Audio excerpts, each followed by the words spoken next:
오늘 함께 보실 말씀은 히브리서 6장 1절에서 12절까지 말씀입니다.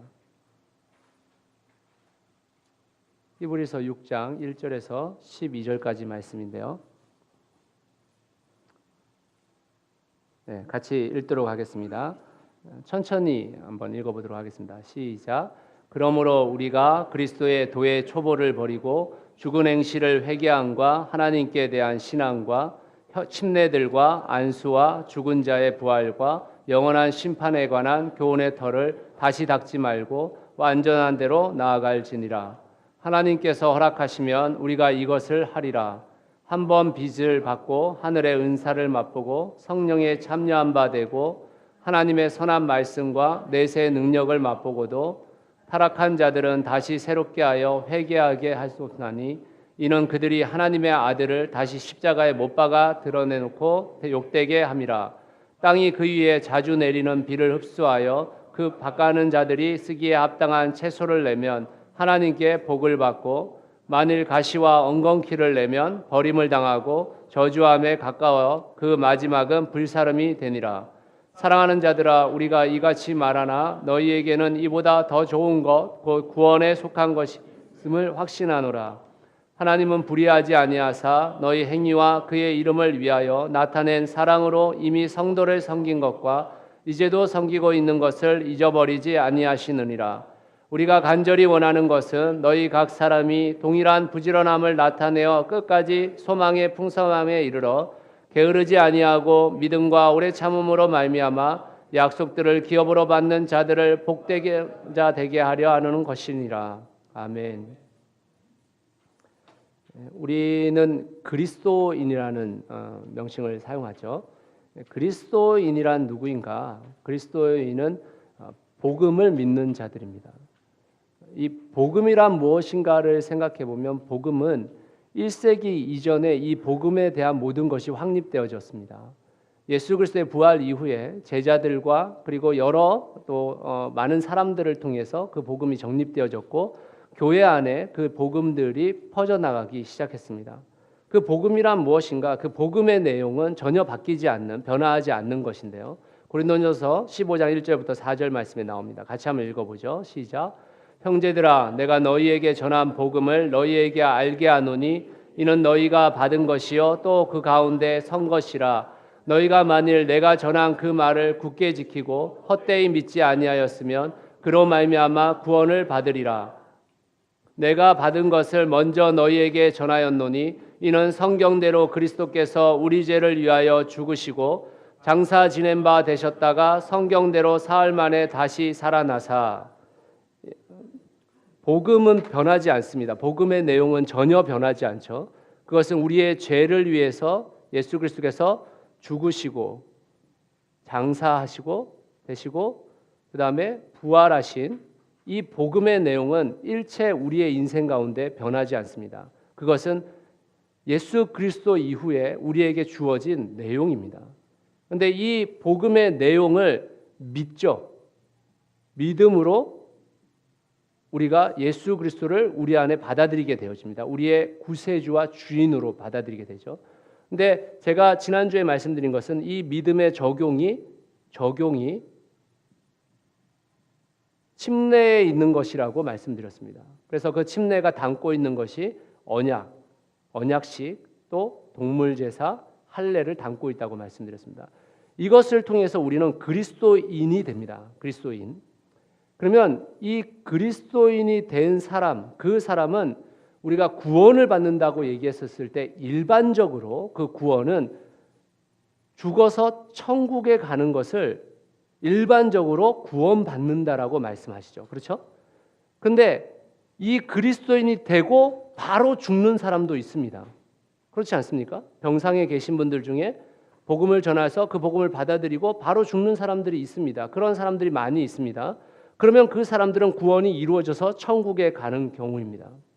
그 천국에 가는 개념 자체에 대해서 성경이 이야기하고 있었을 때 대표적인 예를 든다면 예수 그리스도의 십자가 선상에 선 그 오른쪽에 서 있었던 그 도둑놈, 강도, 그 사람이 바로 그 예라고 이야기하죠. 맞습니다. 그런데 여기 계신 모든 분들에게는 지금 예수 그리스도를 믿고 나서 그리스도인이 되는 이후에 바로 죽지 않습니다. 그렇죠? 우리는 죽지 않았습니다. 예수 그리스도 믿으셨죠? 근데 안 죽으셨잖아요. 그러면 이 빈 공간이 있어지는 것입니다. 이 빈 공간, 이 기간이 있는 것이요. 그것이 삶입니다. 그렇죠? 우리의 삶이 있다는 것입니다. 우리의 삶. 근데 이 삶 속에서 우리가 어떻게 살아가야 될 건가의 문제가 놓여져 있습니다. 이 빈 공간을 뭘로 채워야 될 것인가가 놓여져 있습니다. 그 빈 공간을 우리가 성경으로 이야기할 때 여러 가지 용어들로 이야기합니다. 예를 들면 저희 교회가 새생명 성경 공부를 하는데 그 새생명 성경 공부를 통해서 이야기될 때 마지막 순간에 나오는 것이 뭐냐면 성숙한 그리스도인으로 살아가라는 거죠. 그렇죠? 성숙한 그리스도인으로 살아가라고 합니다. 근데 성숙한 그리스도인으로 살아가라고 했었을 때 우리에게 중요하게 여겨지는 것이 뭐냐면 히브리서 5장 12절을 같이 한번 읽어보죠. 시작. 때가 오래되었으므로 너희가 마땅히 선생이 되었을 터인데 너희가 다시 하나님의 말씀의 초보에 대하여 누구에게서 가르침을 받아야 할 처지이니 담단한 음식은 못 먹고 젖이나 먹어야 할 자가 되었도다. 히브리서 5장 12절 말씀에 의해서 우리가 이 성숙한 그리스도인이 되는 것은 뭐라고 얘기하냐면 젖을 먹는 것이 아니라 단단한 음식을 먹는 거라고 얘기합니다. 그렇죠? 그럼 젖은 뭡니까? 젖은 뭐고 단단한 음식은 뭡니까? 여러분 젖 먹입니까? 단단한 음식을 먹는 사람입니까? 단단한 음식을 먹는 분이세요? 네? 젖은 뭐라고 얘기하고 있느냐? 5장 12절에 보세요. 너희가 마땅히 선생이 될 만큼 오래된 사람인데 또다시 하나님의 말씀의 초보에 대해서 누구에게 가르침을 받아야 할 존재가 된다. 그건 무슨 말이냐면 젖은 이 내용을 말하는 것입니다. 나중에 제가 히브리서 6장 12절 다시 여러분들하고 보게 될 텐데 젖먹이 신앙이라는 무엇인가 여기서 끝나는 것을 의미하는 것입니다. 그리스도의 초보라고 로마서 6장 1절 말씀은 얘기합니다. 그리스도의 초보라는 내용 자체에 대해서는 더 이상 돌아가지 마라. 이미 예수 그리스도 믿고 구원 받았는데 왜 자꾸 일로 돌아가느냐라고 말하고 있는 것입니다. 그러면 단단한 음식은 무엇인가? 이 삶을 살아가는 그 형태를 말하는 것입니다. 이 삶을. 여기서 끝나고 이제 여러분들 이거 다 해결되셨잖아요. 그죠? 해결됐으면 더 이상 이 문제 가지고 거론하지 말고 여기에 해당되는 기간 이 삶을 살아가라고 이야기하는 것입니다. 그게 성숙한 그리스도인이야. 단단한 음식은 무슨 말이냐? 이 성숙한 그리스도인으로 살아가기 위해서 하나님께서 너에게 명령하신 것을 지켜 행하라 이 말인 것입니다. 그것이 되느냐 안 되느냐 말하는 것입니다. 또 이 기간을 예수 그리스도께서 우리가 이 기간을 다른 말로 또 표현할 때가 있습니다. 예를 들면 하나님 나라에 백성다운 삶을 살아야 된다. 뭐 이런 말도 쓰죠. 그죠? 하나님 나라의 백성다운 삶을 산다라는 표현을 썼을 때 예수 그리스도께서 마태, 마가, 누가복음에 우리에게 이야기하고 있는 것은 뭐냐? 그것은 마가복음부터 한번 보겠습니다. 마가복음 8장 34절 시작. 무리와 제자들을 불러 이르시되 누구든지 나를 따라오려거든 자기를 부인하고 자기 십자가를 지고 나를 따를 것이니라. 마태복음에서도 똑같은 이야기를 하고 있고요. 누가복음에서도 똑같은 이야기를 하고 있습니다. 하나님의 백성답게 산다라는 것은 무엇을 의미하는 것이냐? 자기를 부인하고 십자가를 지라 이렇게 얘기하고 있습니다. 자기를 부인하는 게 뭐예요? 뭡니까? 자기를 부인하라는 것이 우리를 비우는 거 아닙니다. 그것은 불교가 말하는 거예요. 그런 말이 아닙니다. 자기를 부인한다는 것을 성경적 용어로 얘기하자면 무슨 뜻이냐면 나의 삶이 내 것이 아니고 하나님 것이구나 이 말인 거예요. 내 삶이 내 것이 아니었고 하나님 것이었다는 것을 알게 된 게 자기 부인입니다. 내 삶이 내 영광 위해서 사는 게 아니라 하나님의 영광을 위해서 살겠다라는 것이 깨달아진 게 자기 부인이에요.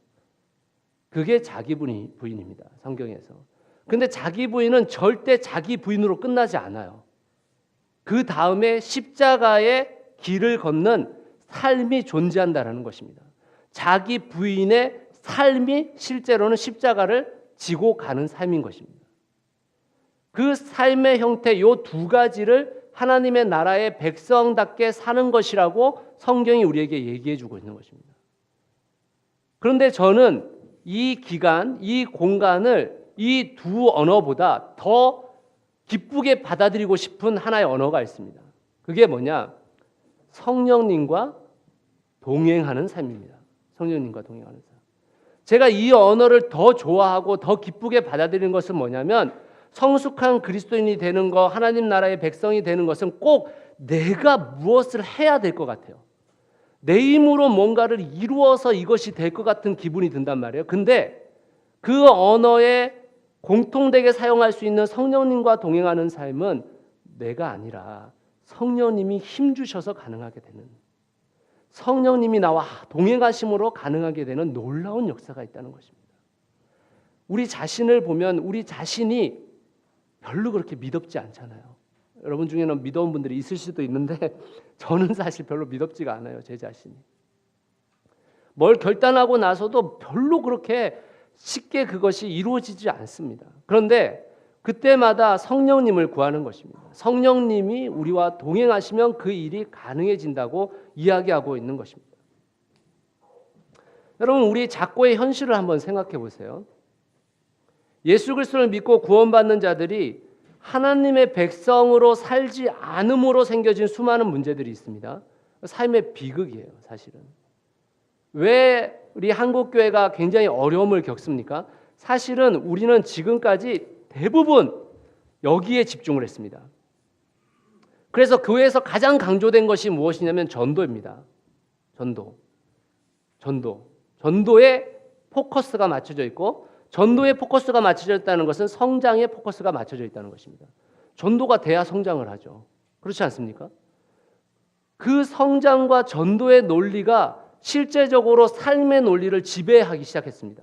그리고 그로부터 삶은 언젠가데 없고 어디 가서 전도 많이 한 사람들이 하나님으로부터 많은 상급을 받을 것이라고 이야기를 했다라는 것입니다.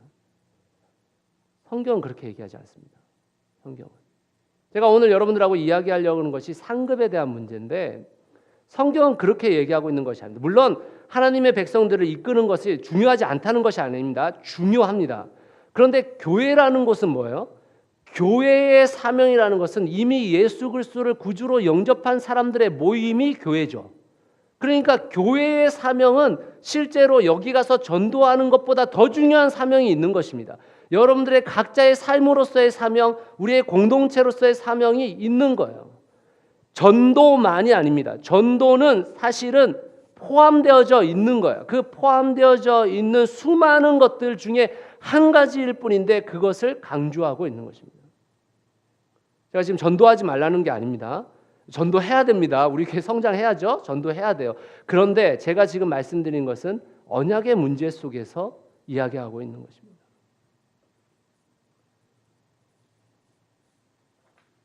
하나님께서는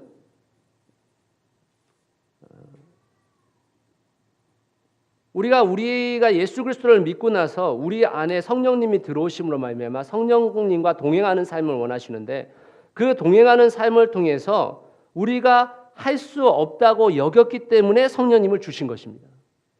우리가 우리 홀로 할 수 없다고 생각했기 때문에 예수 그리스도께서 이 땅을 떠나가시면서 우리에게 성령님을 우리 안에 숨겨 놓으신 것입니다. 그것이 비밀이에요, 사실은.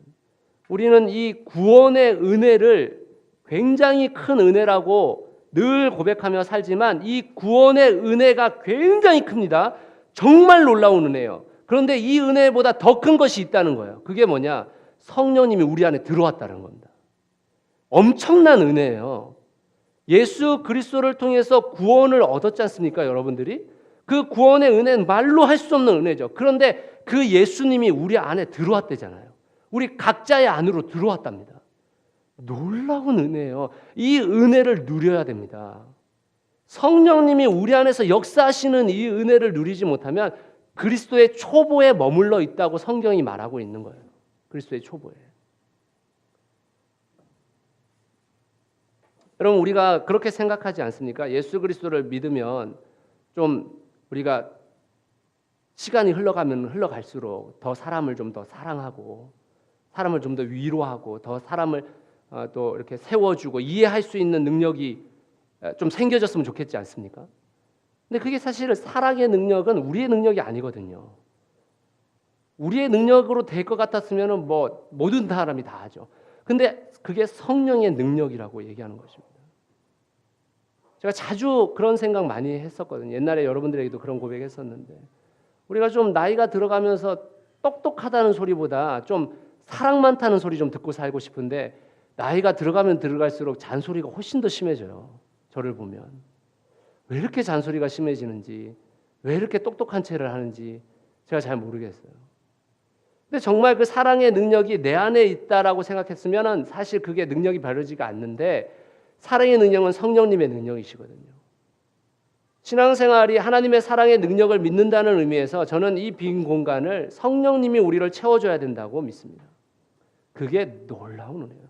엄청난 은혜예요. 우리 안에 예수 그리스도의 영이신 성령님이 들어오셨다잖아요. 이런 일이 구약의 백성들은 그런 일 없습니다. 신약의 백성들에게 주어진 특권이에요. 지금 특권입니다. 이 성령님을 따라서 동행하는 이 삶을 저는 언약의 삶이라고 생각합니다. 언약의 삶. 성령님과 동행하는 삶은 언약의 삶이에요. 그 언약의 삶이 우리에게 주는 상급은 무엇인가? 이 땅에서의 상급과 하늘에서의 상급이 있습니다. 이 땅에서의 상급은 무엇인가? 요한복음 16장 7절 말씀을 우선 한번 읽어보죠.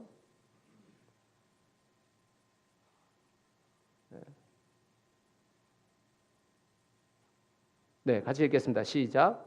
내가 너희에게 실상을 말하노니 내가 떠나가는 것이 너희에게 유익이라. 내가 떠나가지 아니하면 보혜사가 너희에게로 오시지 아니할 것이요 가면 내가 그를 너희에게로 보내리니.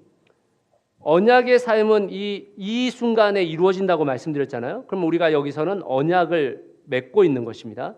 그러면 그 언약을 통해서 뭐가 이루어진 거예요? 성령이 우리 안에 들어오셨습니다.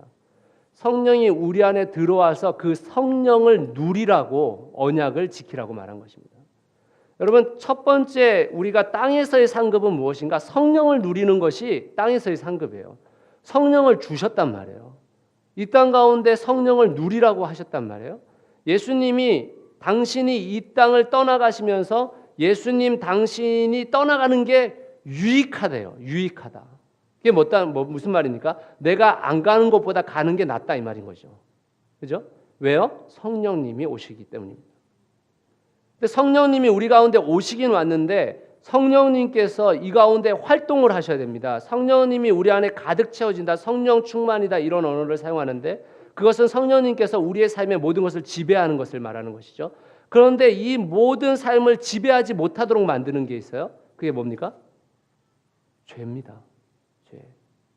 죄를 성경적 용어로 다시 풀이하자면 무슨 뜻이냐면 우리 자신이 사단에게 마음의 문을 열었다라는 것입니다. 우리의 마음을 사단에게 줬다라는 뜻이에요. 죄라는 말은. 그러면 어떻게 되는 것입니까? 우리가 우리의 마음을 사단에게 줌으로 인해서 반드시 성령님께서 역사하실 그 공간을 사단에게 빼앗겨 버리고 마는 것입니다. 여러분 한번 생각해 보십시오. 우리가 성경을 이야기할 때 많은 성경이 뭘 중요하게 여기냐면 마음을 중요하게 여깁니다. 마음. 너희의 말씀을 마음의 색이라고 얘기하잖아요. 그리고 여러분들이 잘 아시는 네 가지 밭의 비유, 그 밭이 뭐예요? 마음입니다. 마음에 관련되어져서 굉장히 많은 성경이 이야기를 합니다. 왜 그럴까요? 우리의 마음이 성령이 거하시는 것이기 때문입니다. 그 마음에 죄로 사단을 용납했어요. 그럼 성령님은 활동하시지 않으시죠. 성령이 충만해지지 않습니다. 성령은 우리 가운데 역사하지 않습니다. 그래서 그 언약 백성으로 하나님의 말씀을 지켜 행하라고 이야기하고 있는 것입니다. 굉장히 중요한 부분들입니다. 여러분, 이것은 우리의 선택인데 우리가 하나님의 말씀의 기준으로 살아갈 것인지 아니면 내 기준으로 살아갈 것인지를 생각해 봐야 돼요. 하나님의 말씀으로 살아간다라는 것은 두 기준이 있습니다. 하나님의 말씀의 기준이 있고 내 기준이 있어요. 예를 들면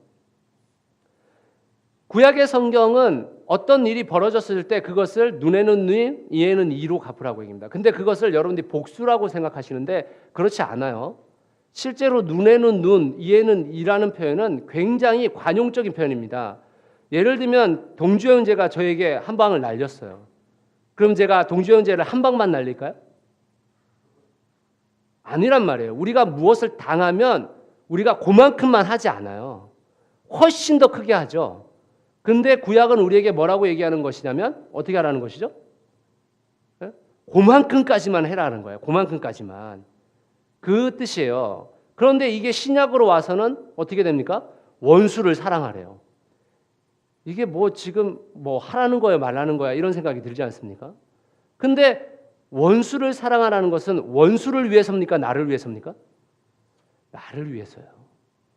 하나님께서 원수를 사랑하라고 말한 거는 나를 위해서 원수를 사랑하라는 거지 원수를 위해서 원수를 사랑하라고 한 게 아니에요. 그게 마음이거든요. 마음. 하나님께서 예수 그리스도를 통해서 말씀해 주신 것이 무엇입니까? 살인하지 말라, 간음하지 말라를 그 마음에도 품지 말라 이렇게 얘기해 버리시잖아요. 우리가 심지어는 이 산상수훈에서 우리는 이 팔복에 대한 이야기들을 더 많이 하지만 산상수훈의 핵심적인 내용 중에 헤아림이 있습니다. 헤아림. 이 헤아림의 내용은 훨씬 더 큰 문제예요. 예를 들면 헤아림의 문제는 무엇이냐면 내가 비판하면 그 비판이 나한테 온다는 거예요. 내가 그를 헤아리면 그 헤아림이 나한테 온다는 거예요. 내가 그를 비판하면 하나님이 너를 똑같이 비판할 거야. 우리가 비판당할 일이 없다고 생각하십니까? 하나님한테? 비판당할 일이 너무 많잖아요. 근데 하나님 뭐라고 얘기하시느냐면 네가 그 사람을 헤아리면 나도 너를 헤아릴게 이렇게 얘기하신 거예요. 다시 말하면 이런 뜻입니다. 아주 기본적인 얘기를 하죠. 우리가 차를 타고 가다가 차를 몰고 가는데 어떤 한 차가 나한테 끼어들었어. 그래서 내가 그 차를 보고 이 쌍욕을 하는 거죠. 그러면 그 쌍욕이 나한테 온다는 얘기예요. 그 비판이 나한테 똑같이 하나님이 나를 비판한다는 얘기예요. 내가 그를 헤아리면 그 헤아림이 나한테 온다는 겁니다. 헤아림의 원리라는 것은 굉장히 중요한 거예요. 왜냐하면 우리의 마음에 죄를 갖다가 바치는 거지.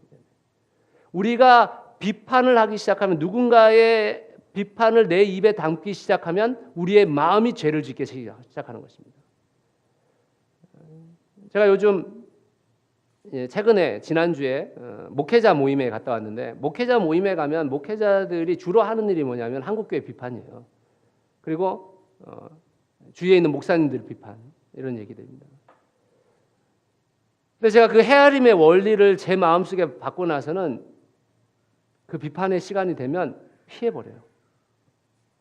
그냥 자리에서 일어나서 저도 할 말 많죠. 뭐 제 마음속에 품고 있는 거야 많죠. 그렇지만 입 밖으로 내지 않으려고 합니다. 왜냐하면 그게 헤아림의 원리이기 때문에.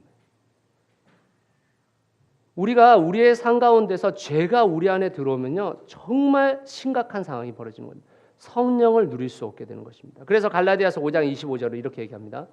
한번 읽어보시죠. 시작. 만일 우리가 성령으로 살면 또한 성령으로 행할지니. 성령으로 살면 성령으로 행한다라는 거예요.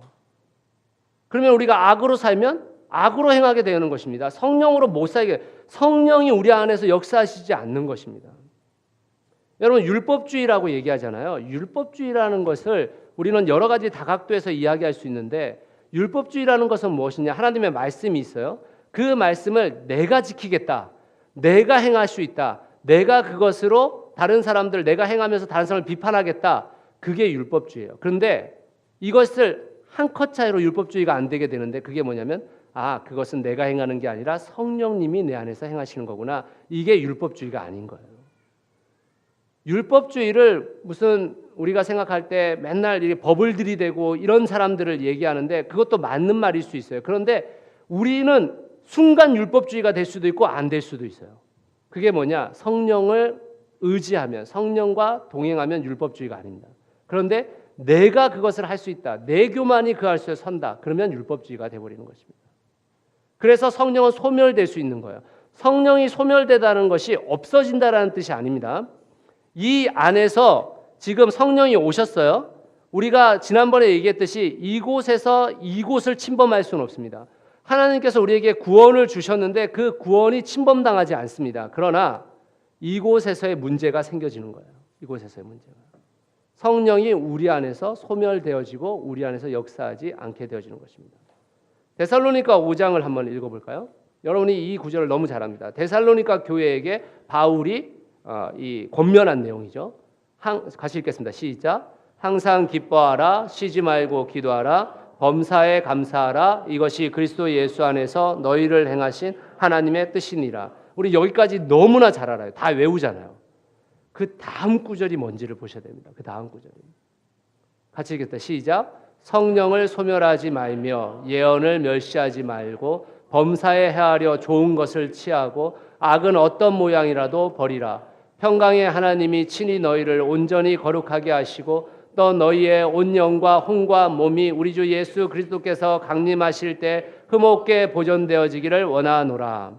지금 이 이야기를 한번 보십시오. 성령을 소멸하지 말며. 데살로니가에 믿지 않는 자에게 보내진 편지입니까? 데살로니가 교회에 믿는 자에게 보내진 편지입니까? 믿는 자에게 보내진 편지라는 거예요. 성령을 소멸하지 말며 믿는 자에게 권고하고 있는 것입니다. 예언을 멸시하지 말래요. 말씀을 멸시하지 말라는 뜻입니다. 범사에 헤아려 좋은 것을 취하고, 헤아림이죠. 지금 악은 어떤 모양이라도 버리라. 악이 있으면 성령이 소멸될 수밖에 없기 때문에 그 말씀을 하는 것입니다. 이것이 이루어졌을 때 지금 23절이 결론이에요. 어떤 일이 벌어지느냐?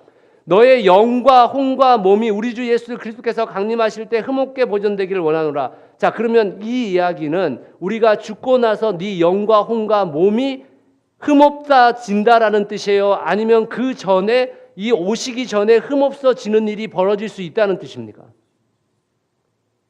지금 이 이야기는 예수 그리스도의 재림이 다시 오시기 전에 영과 혼과 육이 흠없게 되어지는 일이 일어날 수 있다고 우리에게 얘기하고 있는 거예요. 지금 놀라운 일입니다. 성령님이 이 안에서 동행하면 저 일이 벌어진다고 얘기하고 있는 거예요. 지금 우리는 저게 안 된다고 얘기하잖아요. 우리는 안 된다고. 그럴 일이 어떻게 벌어지냐. 우리는 인간인데. 여러분, 그게 제가 말씀드렸었죠. 그거 교만이라고. 왜 교만이냐? 왜 교만이냐? 하나님이 된다고 한 걸 우리가 안 된다고 말한 거 교만입니다. 그보다 더 큰 교만이 어디 있어요? 하나님이 말씀으로 된다고 말했잖아요. 우리가 지금 연약해서 안 되는 상황을 보지 말고 하나님이 말씀하신 그것을, 말씀을 믿어야 되는 것이죠. 그것이 된다고 얘기하고 있는 거예요. 놀라운 일입니다. 그러니까 지금 이 안에서 성령님과 동행함으로 말미암아 어떤 상급을 누리게, 성령을 누리게 되는데 저 일이 벌어진다는 거예요. 지금 너희의 영과 혼과 몸이 우리 주 예수 그리스도께서 강림하실 때 흠없게 보존되어지는 그 역사가 일어날 수 있다고 우리에게 알려주고 있는 것입니다.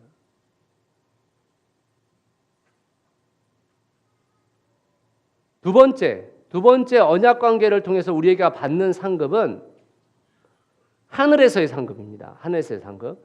그 하늘에서의 상급은 실제로 우리가 좀 재조명할 필요가 있습니다.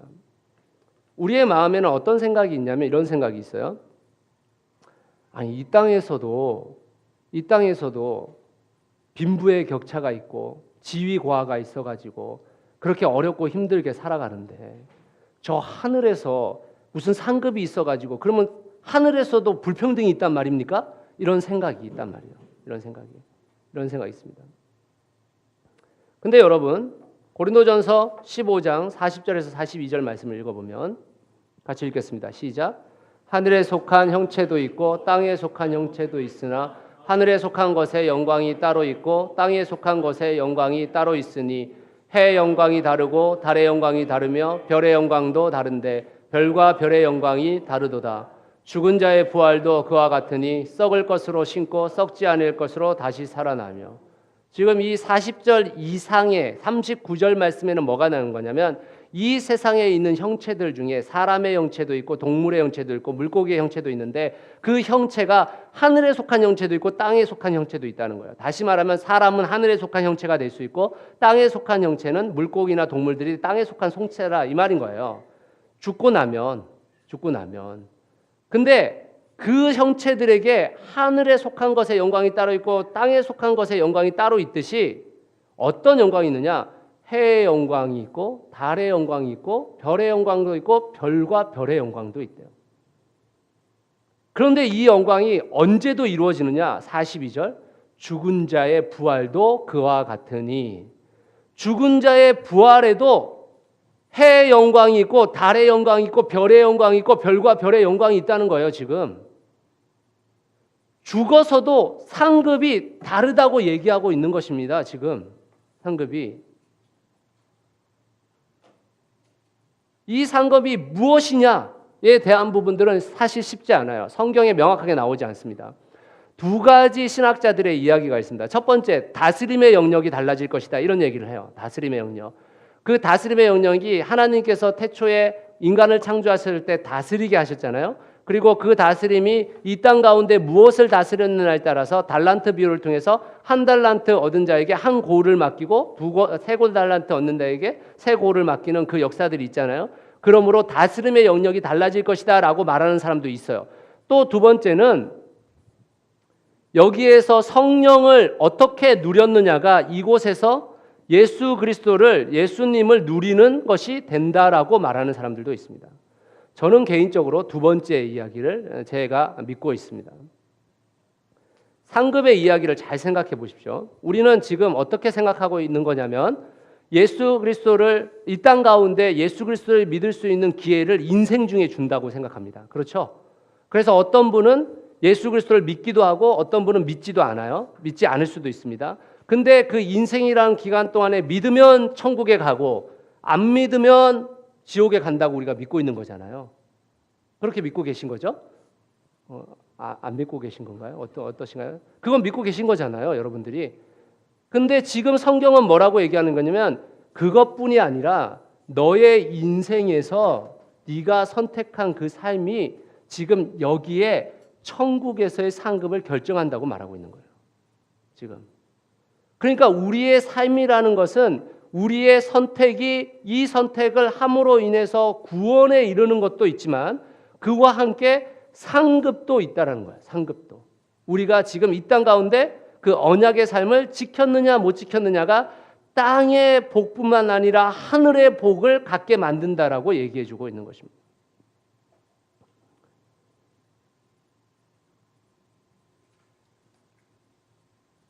우리는 이 땅에서 하나님을, 성령님을 누릴 수 있는 그 누림의 가치를 깨달아야 합니다. 그리고 이와 함께 이곳에서 성령님을 누린 것이 저 하늘에서도 똑같이 누려지게 된다는 것을 알게 성경이 우리에게 말하고 있다는 것입니다.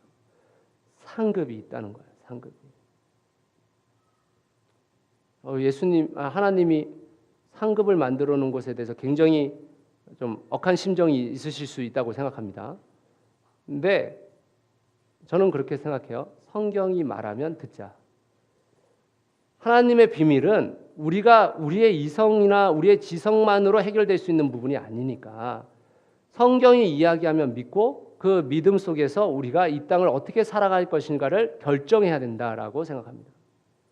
그것을 우리가 아무리 따져봐도 하나님이 우리한테 대답해 주지 않는 한 알 길이 없어요. 그렇죠? 무슨 상급을 받는지 그리고 그 상급이 있는지 없는지 우리가 하나님이 이곳에 오셔가지고 말해주지 않는 한 알 길이 없습니다. 우리끼리 싸워봤자 알 길이 없는 거잖아요. 근데 성경이 그 말씀을 했어요. 그럼 우리가 선택할 건 무엇입니까? 이 땅에서 어떻게 살아갈 것인가를 결정해야 되는 것이죠. 우리가 어떻게 살아갈지를 결정하는 것이 중요하다는 것입니다.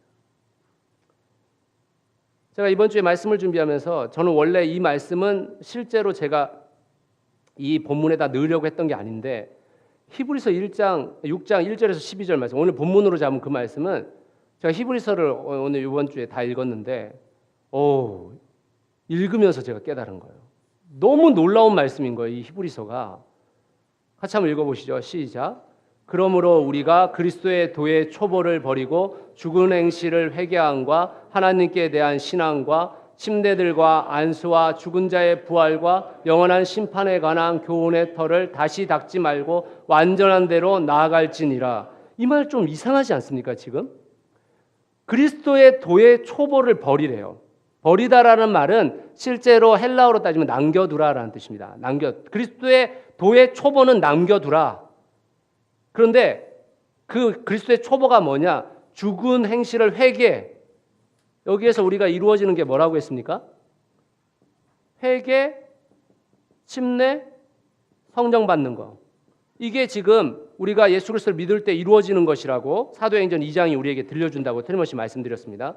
근데 그게 회개, 하나님께 대한 믿음, 침례, 안수, 죽은 자의 부활과 영원한 심판에 관한 교훈의 털을 다시 닦지 말고. 이상하잖아요, 지금. 그러니까 여러분은 이미 이게 다 해결됐는데 또 그리스도의 초보로 가가지고 이거 얘기하고 있지 말라 이 말인 거예요. 지금 바울이. 그리고 완전한 대로 나아가래요. 완전한 대로. 이 이야기를 여러분들이 좀 헷갈려 할 것 같아서 뒤에 보면 11절에 보면 우리가 간절히 원하는 것은 바울이 히브리서 기자가 간절히 원하는 것은 너희 각 사람이 동일한 부지런함을 나타내어 끝까지 소망의 풍성함에 이르러 게으르지 아니하고 믿음과 오래 참음으로 말미암아 약속들을 기업으로 받는 자들을 본받는 자 되게 하려는 것이니라 이렇게 표현했잖아요. 제가 여러분들에게 좀 더 도움을 드리기 위해서 유진 피터슨의 메시지라는 성경으로 이것을 같이 한번 보도록 하겠습니다. 6장 1절에서 2절을 어떻게 해석했는지 같이 한번 보시죠. 같이 읽겠습니다. 시작. 그러므로 유치원생 수준으로 그리스도를 그리는 데서 벗어나 멋진 작품을 만드십시오. 그리스도 안에서 무럭무럭 자라가십시오. 그 기초가 되는 진리는 자기 힘으로 구원받으려는 노력을 버리고 하나님께 돌아서서 그분을 신뢰하는 것과 침례에 관한 가르침과 안수와 죽은 자의 부활과 영원한 심판입니다. 하나님께서 도와주시면 우리는 이 모든 진리를 충실하게 붙들 수 있을 것입니다. 그러나 그 이상의 것이 있습니다. 그러니 계속 나아가십시오. 그 이상의 것이 있다는 거예요. 지금 그 이상의 것이 이 구원의 은혜로 끝나지 않고 더 이상의 것이 있다는 얘기입니다. 그 이상의 것이 그 앞 뒤에 거를 제가 중간에 여러분들에게 해석해 드리지 않고 12절, 11절, 12절 말씀 또 보시죠. 같이 읽겠습니다. 시작. 친구 여러분, 나는 그런 일이 여러분에게 일어나지 않으리라고 확신합니다. 나는 여러분이 구원의 여정에서 이룬 더 나은 것이 있다는 것을 생각하게 됩니다. 하나님께서는 어느 것 하나 잊으시는 법이 없습니다. 하나님께서 여러분이 가난한 그리스도인들을 도우면서 보여준 사랑을 너무나 잘 알고 계시며 여러분이 그 일을 계속하고 있다는 것을 잘 알고 계십니다. 이제 내가 바라는 것은 여러분 각자가 튼실한 소망을 향해 동일한 열정을 펼쳐서 마지막까지 그 소망을 유지하는 것입니다. 꾸물거리지 마십시오. 헌신적인 믿음으로 끝까지 달려가서 마침내 약속받은 것을 전부 얻는 사람이 되십시오. 하나님께서 약속하신 것이 있습니다. 하나님께서 약속하신 천국이 있습니다. 그것은 우리가 받았습니다. 받았죠, 여러분? 받았습니다. 그 약속 받은 것을 전부 얻어내래요. 전부. 이곳에서 약속하신 것도 전부 얻어내라 이 말인 것입니다. 전부 얻어내라. 하나님의 말씀을 지켜 행하면서 지금 히브리서 기자는 저 말씀을 전하면서 믿는 자들이 사랑의 수고로 다른 사람을 섬기는 그것을 하나님이 잊지 않을 것이다라는 것을 예를 들면서 너희가 그것을 계속해서 해나가라. 너희가 이 삶을 그렇게 살아가라. 그리고 나면 너희 가운데 약속한 것이 또 있다 이 말인 것이에요. 지금 약속한 것이. 언약이란 무엇인가? 언약이란 그 약속한 것을 받아내기 위한 하나님의 말씀이며 하나님이 우리에게 복의 통로로 주신 결정적인 힌트인 것입니다. 그게 우리와 하나님과의 언약 관계입니다. 그러므로 사랑하는 여러분, 이 땅에서의 삶을 여러분들은 어떤 표현으로 사용하시든지 간에 하나님께서 명령하신 이 땅의 삶을 살아가셔야 합니다. 여러분들이 이것만으로 족할 수 있습니다. 그리고 천국에 갈 수 있습니다. 그러나 이것을 깨달은 자가 이것을 맛보고 나서 일로 절대 돌아가지 않는다라고 히브리서 기자가 얘기하고 있는 거예요. 히브리서 기자가. 절대 돌아갈 수 없다는 거예요. 너희가 성령을 맛보고 어떻게 그쪽으로 또 돌아갈 수 있느냐 이 말을 하고 있는 거예요. 이 이야기의 이 부분들을 뺀 게 누군 줄 아십니까? 뺀 게 구원파예요. 구원파. 이 내용을 빼고 하나님께서 우리를 구원해 주시는데 은혜로 구원해 주셨다. 그것은 절대 변하지 않는다. 그래서 이 삶은 아무런 필요가 없다. 하나님이 다 그냥 천국 가게 하시니까 아무 상관없다. 그걸 가르치는 게 구원파예요. 박옥수 목사입니다.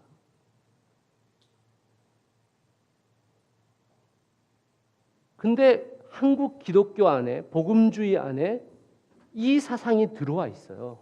이 사상이. 이것을 없애려고 하는 사상이 들어와 있다는 것입니다. 굉장히 지성적으로, 굉장히 어떻게 보면 논리적으로 없다고 여기는 것입니다. 여러분, 기쁜 소식 선교회, 거기가 얼마나 많은 사람들이 가는 줄 알아요? 거기 있는 사람들은 얼마나 자유로운 줄 알아요? 그 사람들 마음대로 삽니다. 마음대로 살아도 괜찮아요. 마음대로 사는 건 아니지만 마음대로 살아도 괜찮다고 여깁니다. 그래서 뭘 해도 괜찮아요. 뭘 해도. 나는 이미 구원받았기 때문에. 어떻게 보면 한국 기독교가 이 부분에 대해서 다시 정립할 필요가 있습니다. 여러분, 저는 오늘 여러분들과 이 언약의 문제, 상급의 문제에 있어서 땅의 복과 하늘의 복을 하나님이 준비해 놓으셨다. 그리고 그 땅의 복은 우리가 예수 그리스도를 구주로 영접함으로 말미암아 이미 성령께서 우리 안에 들어와 계시고 그것을 얼마만큼 누리느냐가 성령 충만이냐 아니냐의 문제가 생겨지는 것이고 그것을 누린 자가 동일하게 하늘에서도 그 복을 누리게 될 것이라고 저는 여러분들에게 말씀드렸습니다. 그것이 성경에서 우리에게 알려주고 있는 상급에 대한 이야기들입니다. 말씀의 결론을 좀 맺겠습니다. 저는 대학교 1학년 여름방학 때 처음으로 지리산에 갔습니다. 교회에 한 10명 정도 되는 저희 동기들하고 같이 가기로 결정이 됐는데 날짜를 잡다 보니까 갈 수 있는 날짜가 서로 다른 거예요. 그래서 그러면 우리가 한 주간을 잡자. 그래서 주일날 떠나서 화요일까지 있는 2박 3일 팀과 그 다음에 화요일날 저녁 때 다시 지리산으로 들어와서 함께할 2박 3일 팀을 또다시 이렇게 만들어가지고 함께 했습니다. 첫째 날 4명이 출발했어요. 저도 포함되어져 있었습니다. 근데 이 4명이 포함되어서 중산리를 통해서 천왕봉에 올라갔습니다. 그래서 천왕봉까지 올라가는데 굉장히 힘들게 올라갔죠. 근데 이제 다시 새롭게 오는 사람들 받아야 되잖아요. 그러니까 중산리로 또 내려온 거예요. 이 중산리에서 천왕봉까지 올라오고 나서 1차를 갔다 온 애들이 너무 힘들어서 2명이 자기는 집에 가야 되겠다. 도저히 또다시 산행을 못하겠다 된 거예요. 근데 2명은 남았습니다. 그 중에 1명이 저예요. 남았습니다. 다시 중산리부터 천왕봉까지로 올라가야 돼요. 가봤잖아요. 중산리부터 천왕봉의 코스는 지리산 천왕봉 올라가는 길 중에 가장 험한 길입니다. 아주 유명한 것들이 있죠. 500 나무 계단, 1200 돌 계단, 다 중산리에 있습니다. 중산리부터 천왕봉 올라가는 데 있고, 그 다음에 중산리 천왕봉 올라갈 때 천왕봉에 올라가기 전 바로 전 코스가 100개의 계단이 있는데 거의 계단 높이가 70cm 정도 됩니다. 그걸 막판에 올라가야지 천왕봉에 올라가는 거예요. 알잖아요. 이게 지금 가면 죽을 것 같은 거 알죠? 근데 가야 되는 거죠. 지금 갔습니다. 정말 죽을 것 같았어요. 정말 힘들더라고요. 내려올 때 그 2명 중에 1명이 저였고 다른 1명은 여자애였어요. 근데 여자애인데 양미안이라는 친구였는데 그 친구는 내려오다가 화엄사 쪽으로 저희가 내려왔는데 내려오다가 이 다리가 풀려가지고 절벽은 아니지만 밑으로 이 계곡 밑으로 떨어진 거예요. 그나마 다행히 배낭이 짊어지고 있어가지고 배낭부터 떨어져서 아무런 사고 없이 이렇게 오게 됐는데 그만큼 힘들었습니다. 너무너무 힘들었어요.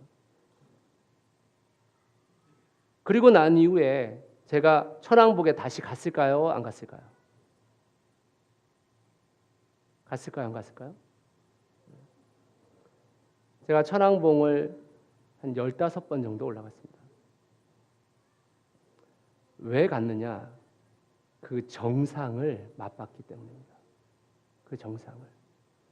첫째 날 갔었을 때는 낮에 도착을 했어요. 그 낮에 도착해서 정말 천왕봉 지리산이 4개의 돌을 이렇게 다 펼쳐져 있는 게 지리산이잖아요. 그 정상에 올라서니까 정말 그 사방의 그 모든 풍경이 다 보이는데 너무너무 아름다운 거예요. 너무너무. 두 번째 갔을 때는 새벽에 올라갔습니다. 해를 보기 위해서 새벽에 올라갔는데 그 변화무쌍한 그 날씨 때문에 막 갑자기 우박이 쳤다 비 왔다가 구름이 막 난리가 나는 거예요. 그러면서 아침을 기다리면서 그 태양이 떠오르는 걸 봤거든요.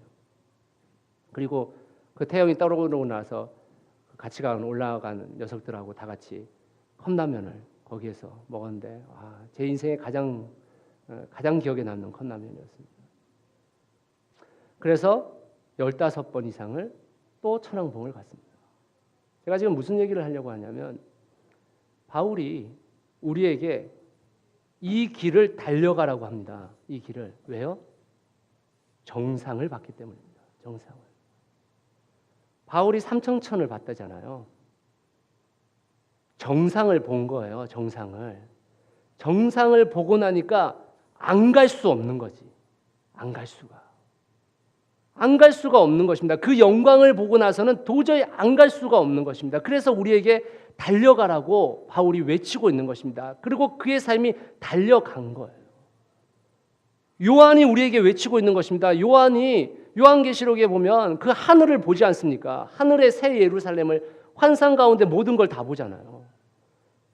본자이기 때문에 안 갈 수가 없는 거예요. 그리고 그 따르는 자들에게 가라고 얘기하고 있는 것입니다. 우리한테 그 길을 걸으라고 얘기하고 있는 거예요. 정상을 맛본 자는 절대 그 길을 놓을 수가 없는 것입니다. 왜? 너무나도 엄청난 것이 있기 때문에. 제가 지리산 맛본 정도겠습니까? 저 하늘의 영광이 제가 지리산 정도 맛본 것일까요? 그렇지 않을 것입니다.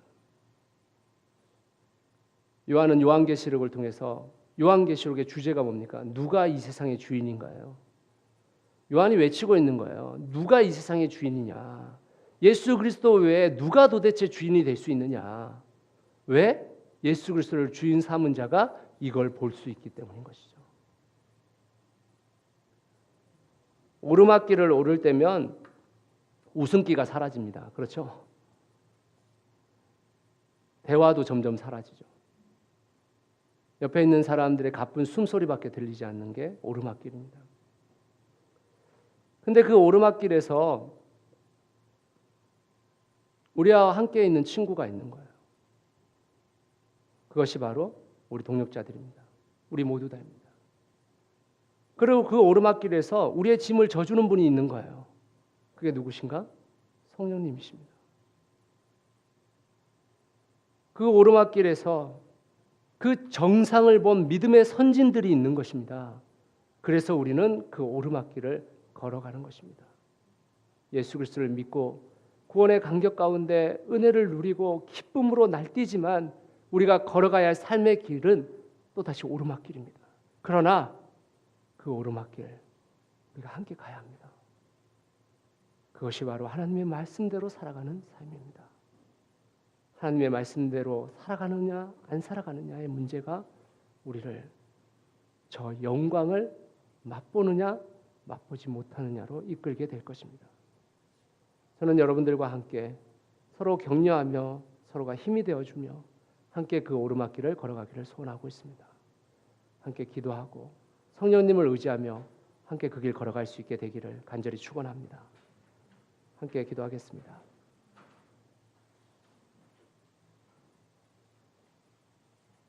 사랑하는 여러분, 이 시간에 우리가 같이 한번 기도할 때